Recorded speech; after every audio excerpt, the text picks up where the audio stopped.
Je me présente, je suis Aude Pelletier, responsable du service projet agronomie forêt élevage à la Chambre d'agriculture de l'Ariège. Nous travaillons depuis plusieurs années sur l'économie circulaire de la matière organique.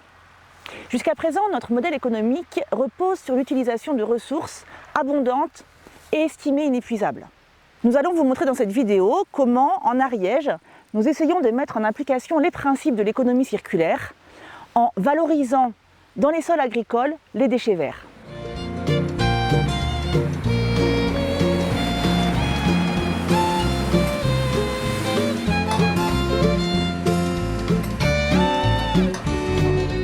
Je m'appelle Éric Florisson, je suis le responsable du pôle réduction prévention des déchets au SMECTOM du Plantoret.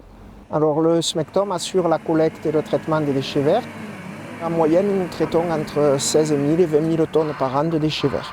Alors les déchets verts vont être produits directement par nos habitants sur leur lieu de résidence et vont ensuite les porter dans nos réseaux de déchetterie. Alors, on va retrouver des branches, des feuilles et également des tontes. Très majoritairement, les déchets verts que nous traitons sont issus des particuliers de notre territoire, à peu près 80%, et derrière, ce sont les entreprises et collectivités. Ils vont être ensuite stockés sous forme d'andins, comme nous voyons derrière moi, avant d'être traités par broyage et compostage. Une grande partie du compost produit va être distribuée à nos usagers, une autre partie va être distribuée auprès du monde agricole, et une dernière peut être traitée également, si nous n'arrivons pas à le prendre en charge sur nos installations, par des prestataires privés.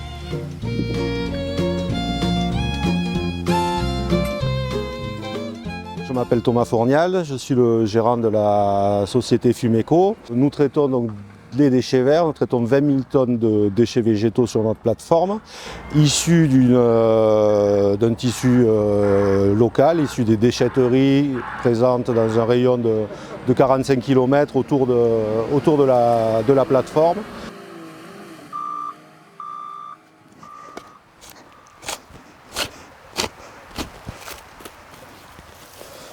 Là, c'est vraiment le point fondamental, c'est que sans matière organique, on n'a pas de grumeaux et donc pas d'air, pas de pores dans lesquels l'eau peut rentrer, dans lesquels les organismes vont pouvoir s'alimenter. Parce que tous ces petits organismes, ils respirent et ils boivent. Donc ils ont besoin d'air et d'eau. Je suis Marie Golba-Delecourt, conseillère en agronomie à la Chambre d'agriculture de l'Ariège et notamment spécialisée sur la matière organique des sols. Les analyses qu'on a sur ces produits sont des composts qui sont assez riches en matière organique. Pour être précis, il y a 30% de matière organique et il y en a 76% qui vont directement se transformer en humus en un an. Donc plus précisément, sur une tonne de compost, on va retrouver 230 kg d'humus en un an. Je m'appelle Christophe Manera, je suis agriculteur sur la commune de Sainte-Gabelle. Je mise sur le compost sur plusieurs années avec des quantités de 12-13 tonnes hectares tous les ans pour essayer de remonter cette matière organique qui est très faible sur ces parcelles-là. J'ai fait le choix de me greffer à une CUMA, c'est la CUMA de l'Estric, pour lequel on a investi sur un épandeur qui est aujourd'hui en mesure d'apporter ce que l'on souhaite de manière précise au vu du coût du compost, le coût ramené à l'hectare sur une quantité de 12 tonnes hectare, on n'est pas loin des 200 €. C'est une des premières exigences, trouver la matière à proximité et la valoriser sur site pour éviter le transport, des coûts de transport trop importants et qui impactent le bilan carbone de ces filières.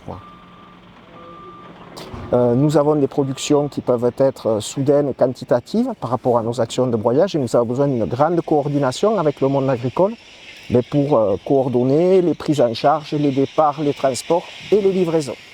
Et c'est là où on va avoir les problèmes de un bout de plastique, un bout de plastique. Alors, si on fait le comptage, pas beaucoup, hein, mais trop. Déjà trop pour. Et là, il y a un gros travail à faire sur à la base, à la source, pour éviter les pollutions, surtout de plastique, qui derrière vont polluer toute notre chaîne de fabrication et mécontenter le client final.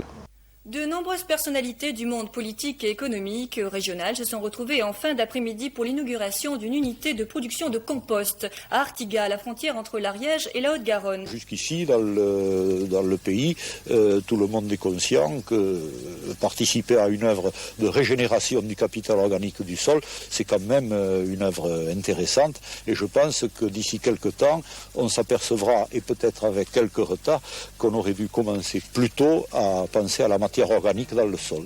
En Ariège, il y a 40 ans, avant même de parler d'économie circulaire, des précurseurs se sont lancés dans l'aventure du compostage. Aujourd'hui, les déchets verts collectés et traités par les collectivités, avec l'appui d'entreprises privées comme Fumeco, sont transformés en broyat ou compost, des produits riches en matière organique vitale pour le fonctionnement des sols. Ce cercle vertueux fonctionne, mais reste soumis à des conditions. Un coût et un bilan carbone acceptables, la qualité des produits déposés et la coordination entre les différents intervenants de la filière. Nous cherchons ainsi à avoir un système gagnant-gagnant pour la collectivité et pour l'agriculture.